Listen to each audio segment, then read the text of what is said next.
Yeah, today we will discuss about the classification of resources. Before we discuss about the classification of resources, we should know what you mean by the resources. Resources means anything in this environment which has utility. That is resources, right? Human beings' knowledge, skills, and technology helps to transform the endowment into natural resources. Now, what is the endowment? Endowment means any natural stuff which is present in the nature, right?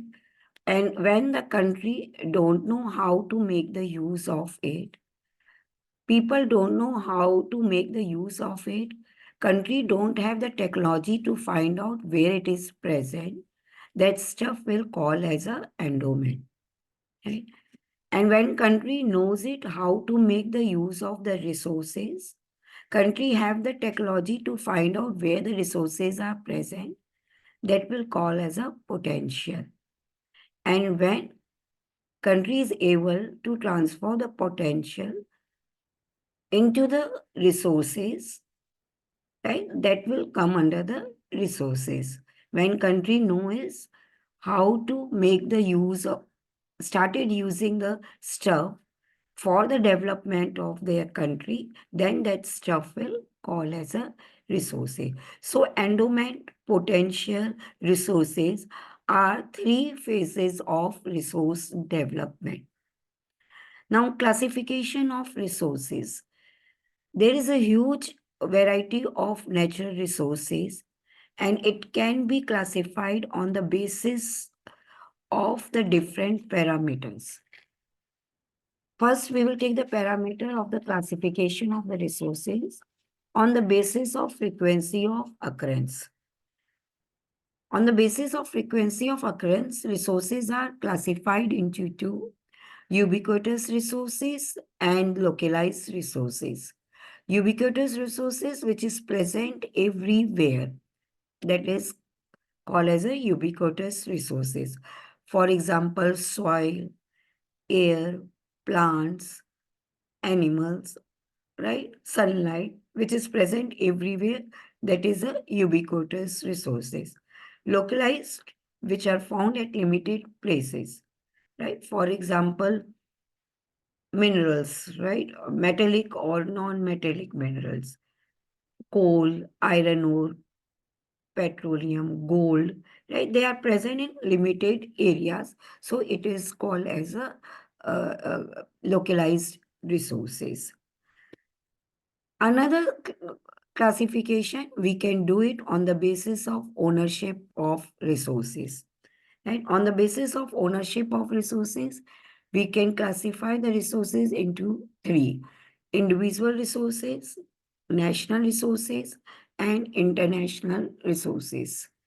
Individual resources, right? Here I have given, in the slide, I have given the example of individual land, house, right? But how we get, get the land and house? You have purchased it, right? So with the help of money, have a land and house. Now, how you have the money, right? So with you have the money, or you have earned the money with the help of your skill, with the help of your knowledge. So your knowledge, your skill, your intelligence, that is a personal resource, right? National resource, which is present in the country, that is a national resource. An international resource, which is present everywhere, that is a international resource. For example, air, water, plants, that will come under the international resource. Next classification, which is based on the nature or on the base of origin. It is subclassified into two: organic resources, or it is also called as biotic resources, or it is called as a living resources, right? Inorganic or abiotic, or resources which we are getting from non-living, right? Organic resources, for example, forest, for example, animals. We can take the example of fishes, right? Which are the organic resources. Inorganic resources, again, sunlight, air, water, rocks, minerals, that is gold, silver, petroleum, coal, all will call as a inorganic resources. Right? Then we can do the classification on the basis of its durability, on the basis of availability, on the basis of generation. We can subclassify the resources into two: natural resources and the human resources. Human resources can also call as a cultural resources. It is also called as a anthropogenic resources. And the natural resources or the physical resources which we get from the nature. Now, natural resources again subclassified into two: inexhaustible resources and exhaustible resources. Inexhaustible means which will always remain in nature. That is a inexhaustible resources. That's why it is also called as a renewable resources. It is also called as a flow resources, right? For example, plants, animals, water, sunlight, they will remain forever in the nature, right? That's their flow will always remain in nature. That's why it is called as a inexhaustible, renewable, or the flow resources. Exhaustible resources means once we will use, it will exhaust from the nature. It will finish from the nature. That's why it is also called as a non-renewable resources. It is also called as a fund resources, right? For example, coal, oil, iron ore. Once we will use, it will exhaust. We cannot renew it. We cannot reproduce it, right? So inexhaustible and exhaustible resources. Inexhaustible, which will always remain in nature. Exhaustible, which will finish. Once we will use, it will exhaust from the nature, right? Now, exhaustible resources. Some we can recycle it, some we cannot recycle. So it is subclassified into two: recyclable and non-recyclable resources. Right? Recyclable resources which we can recycle it, right? We cannot reproduce, but we can recycle it again and again. For example, all metallic resources we cannot reproduce them, right? We cannot regenerate them, right? They are also non-renewable. They will exhaust from the nature, but we can recycle it again and again, right? For example, iron ore, we can recycle it, right? Gold, we can recycle it again and again. But some exhaustible resources, once we will use, it will exhaust. We cannot recycle it also, right? That's why they are called as a non-recyclable resources, right? For example, coal, petroleum, we cannot recycle, right? So they come under the non-recyclable use. Coal, once we will use, it will exhaust in the form of ashes.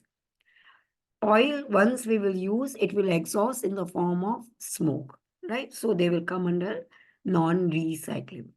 Inexhaustible, which will always remain in the nature, right?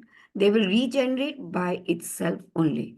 But some inexhaustible resources will exhaust from the nature, or they are facing difficulty in their renewable or in their regeneration.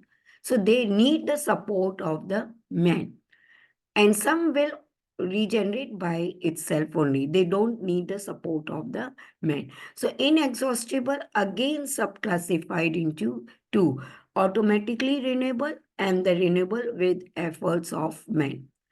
Automatically renewable, for example, sunlight, automatically renewable, right? Air, automatically renewable. Water, automatically renewable. Maybe in the future, they will also face the problem in renewable, because the way we are using it, right? The way we are polluting the atmosphere, way we are polluting the water, so they will may face the problem in renewable by itself. but at present they are under the automatically renewable. Renewable with man's efforts, right? For example, plants, forest, right? Oh, they can also renewed by itself only, but the way we are cutting the trees, right? Or deforestation is taking place. So they are facing the problem in their renewable, right? They need the little support. What is the little support? How man can help the plants in their regeneration? Don't cut, don't do the mass cutting of the trees, right? Don't cut the trees completely from its root.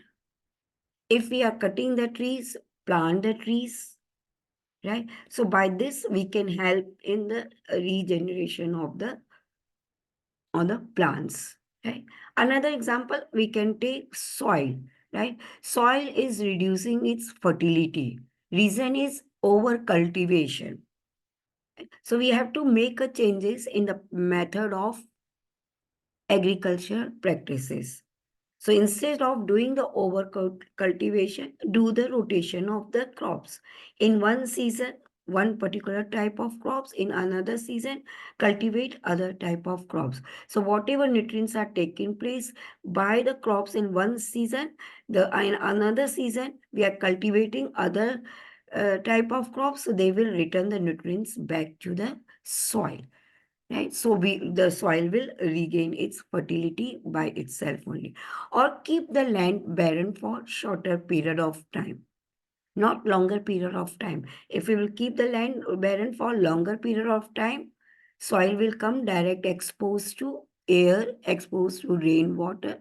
So the rainwater or the wind will erode the top soil. Right? So keep the soil barren for shorter period of time. Soil will regain its fertility by itself only. Right? So renewable with the man's effort. Right? So this is the inexhaustible resources which will remain forever in the nature, but it is again subclassified into two: automatically renewable and the renewable with support of man or with man's effort. Right? This is a classification of resources. In next uh, video, I will discuss about the biotic resources.